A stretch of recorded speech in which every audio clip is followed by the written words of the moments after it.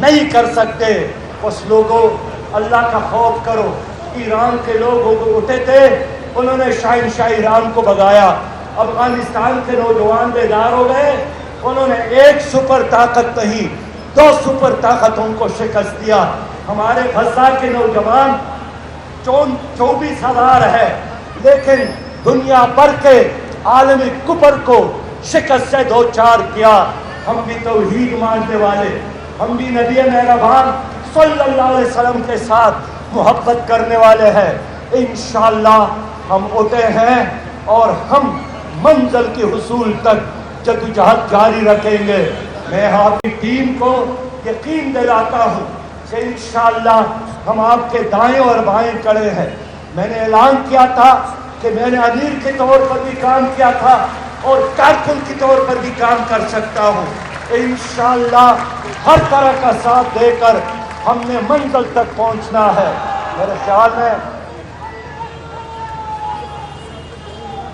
بس فیض مستری کے ان اشعار کے ساتھ فیض نے فرمایا تھا کہ جس دیش سے ماں بہنوں کو اغیار اٹھا کر لے جائے, جس دیش میں قاتل غنڈوں کو اشراف چڑا کر لے جائے, جس دیش کے کوٹ کچہری میں انصاف ٹرکوں پر بکتا ہو, جس دیش میں قاضی منشی بھی مجرم سے پوچھ کر لکھتا ہو, جس دیش میں غربت معاون سے بچے نیلام کراتی ہو, جس دیش میں دولت شورپا سے ناجائز کام کراتی ہو, جس دیش میں آٹا چینی کا بحران حلق تک پہنچ جائے, جس دیش میں بجلی پانی کا فقدان پلک تک پہنچ جائے, اس دیش کے ہر لیڈر پر یہ سوال اٹھانا واجب ہے, اس دیش کے ہر حاکم کو سولی پر چڑھانا جائز ہے.